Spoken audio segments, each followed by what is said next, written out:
Əziz kilsə, sabahınız xeyir olsun. Рад видеть каждого из вас. Hər birinizi görməyə şadam. Слава Господу. Şükürlər olsun Tanrıya. И это vступительное слово. Bu giriş sözüdür. Мысль такая. Fikir bundan ibarətdir. Я думал последнюю неделю о сердце. Və son həftə ərzində mən ürək barəsində düşünürdüm. Да, и сердце человеческое. İnsan ürəyi barəsində. В 1967 году 1967-ci ildə впервые была произведена пересадка сердца. ilk dəfə olaraq ürək köçürülməsi əməliyyatı həyata keçirildi. Да, в Южноафриканской республике. Cənubi Afrika Respublikasında. Да, и это была сенсация. Və bu bir sensasiya idi. Впервые человек научился пересаживать сердце. Və ilk dəfə olaraq insan, yəni insaniyyət, bəşəriyyət ürəyin köçürülməsi əməliyyatını öyrəndi. Да, об этом писали все газеты. Və bu barədə bütün Об этом qəzetlər, говорили новости yazırdı. по всему миру говорили. Bütün dünyada xəbərlərdə bu barədə danışırdılar. Да, но через 18 дней человек умер. Və 18 gün keçəndən sonra bu insan öldü. Да, но эти попытки, они продолжались. Amma bu cəhdlər yenə də davam edirdi. В 1984 году в Америке, в США произошло пересадка сердца. Və 84-cü ildə Amerikada ürək köçürülməsi əməliyyatı keçirildi. Да, маленькой девочке сделали пересадку сердца и взяли как донора обезьяну. Və balaca qıza ürək köçürülməsi əməliyyatını həyata keçirdilər və donor kimi bir meymundan istifadə Да, elədilər. это была вынужденная мера. Yəni bu belə bir məcburi bir əməliyyat idi. Да, не было донора. Çünki donor tapılmırdı. Девочка прожила 22 дня, Və bu qızcığaz da 22 gün yaşadı и она скончалась. və həlak oldu, öldü. И затем много экспериментов и операций происходили на сердце Və человека. bundan sonra dəfələrlə çoxlu eksperimentlər, ürək köçürülmələri əməliyyatı edildi. Да, в 22 году даже недавно, 4 года назад, сердце свиньи пересадили. 4 il bundan qabaq Сердце свиньи. donuzun ürəyini insana köçürdülər. Научились печатать 3D, на 3D принтерах части сердца. Və ürəyin hissələrini 3D printerdə çap eləməyə başladılar. Да, но все это временно, знаете. Və bilirsiniz, bütün bunlar hamısı müvəqqəti oldu. Сейчас максимум ученые научились продлевать жизнь через пересадку сердца несколько десятков, 30-40 лет. Və indi isə alimlər ürək köçürülməsi əməliyyatı ilə insan həyatını 20-30 il uzatmağa nail olublar. Да, и слава Богу за медицину. Və Tanrıya minnətdarıq həmən tibbə görə. Знаете, я думал о нашем сердце, которое ветшает. Və bilirsinizmi, mən ürəyimiz barəsində düşünürdüm. Знаете, Бог тоже делает операцию. Və bilirsinizmi, Tanrı da əməliyyat aparır. Да. Но Он делает операцию, такую операцию, чтобы человек жил вечно. Amma Tanrı elə bir əməliyyat keçirir ki, nəticədə insan əbədi yaşasın. Да, не 18 дней, не 22 дня, но чтобы жил он вечно. 18 gün, 22 gün yox, amma insan əbədi yaşasın. Помните, когда Бог сделал первый раз операцию? Yadınızdadırmı Tanrı ilk dəfə əməliyyatı edən vaxtı? Да. Супер. Да, Он сделал анестезию и сделал операцию ему. Deməli, Adamı. Adəmi yuxuya verdi və onun ürəyini əməliyyat elədi. Да, и Бог создал для Адама Еву.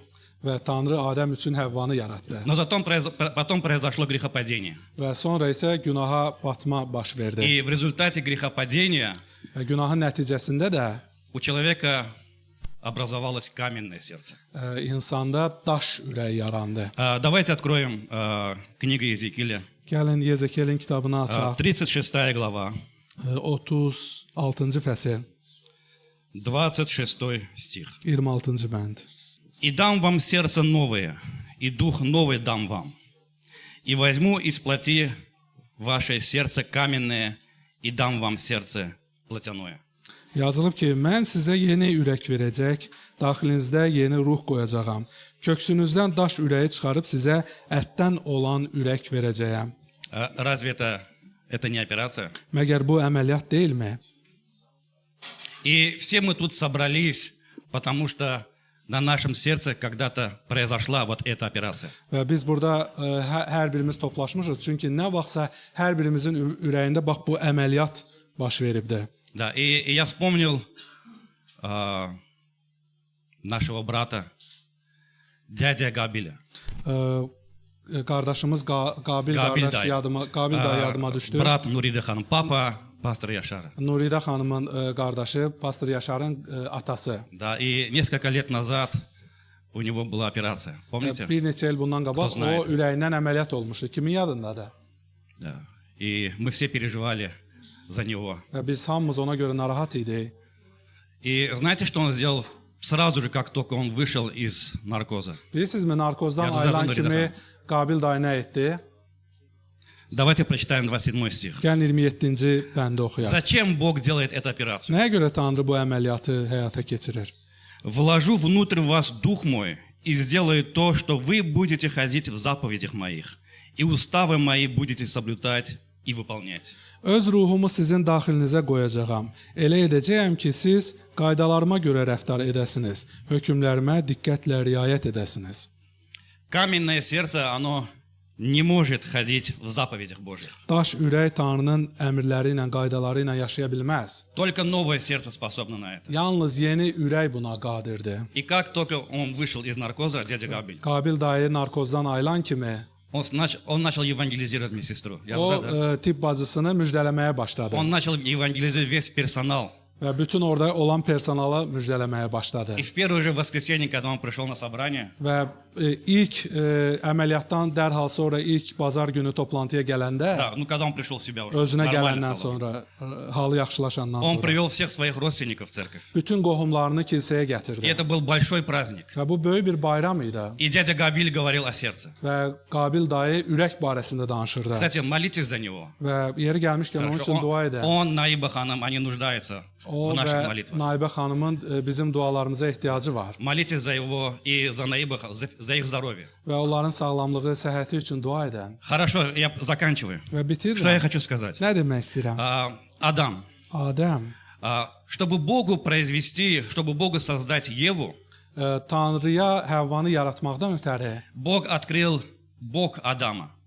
deməli Adəmin Allahı, Открыл Бог и взял из ребра материал и создал для него deməli Еву. yan tərəfini kəsərək, açaraq oradan bir material götürdü, onun qabırğasını götürdü və Həvvanı yaratdı. Да, потом он закрыл плотью, так скажем, вот эту дырку, Və и sonra isə onun Адам продолжал жить, o правильно? boş yerini bağlayaraq Adəm yaşamağa davam etdi. Да, написано, что мясом плотью прикрыл. Yazılıbdı ki, onu ətlə bağladı o yeri. Но Адам продолжал жить. Adəm yaşamaqda davam edirdi. Знаете, вот чтобы Богу произвести новое сердце в нас, Ki Tanrı üçün bizdə yeni ürək yaratmaqdan ötəri нужен был Новый Завет. yeni əhd lazım idi. Иисусу Христу пронзили Бог, знаете? Və bilirsinizmi, İsa Na Məsihin də Kristə. böğrünü deşdilər çarmıqda И он потерял свою жизнь. və o həyatını itirdi. Да, он потерял свою жизнь, чтобы дать жизнь невесте, Həyatını itirdi ki, gəlininə həyat versin, чтобы dать нам свою жизнь. ki bizə həyatını versin. И если использовать так медицинский термин, он стал донором для нас. Və əgər tibbi termindən istifadə etsək, İsa Məsih bizim üçün bir donor oldu. Хорошо, давайте сейчас помолимся за Və пожертвование. gəlin indi yanələr üçün dua И edək. поблагодарим Господа за то, что Он сделал на кресте. Və Tanrıya çarmıqda etdiklərinə görə təşəkkürümüzü bildirək. Кстати, приветствую Оля и Марка здесь. Olya və Rad Markı видеть вас. salamlayıram. Şadıq sizi görməyə. Хорошо, давайте помолимся. Gəlin dua edək. Господь Иисус, спасибо Тебе за Твою завершенную работу. Rəbb isə minnətdarıq sənin bitirilmiş işinə görə. За то, что Ты дал нам вечное сердце. Ki sən bizə əbədi ürək vermisən. Чтобы мы ходили в Твоих заповедях. Ki biz sənin əmrlərindən gəzək. Господи, мы не способны были любить Тебя. Biz səni sevməyə qadir deyildik. Но Ты взял наше каменное сердце. Amma sən bizim daş ürəyimizi götürdün Ты сделал из нас великий народ. və bizdən böyük bir xalq Ты yaratdın. сделал из нас невесту себе. Bizdən özünə bir gəlin Благодарим yaratdın. Тебя. Minnətdarıq sənə. Во имя Иисуса Христа. İsa Məsihin ismi ilə. Аминь. Amin.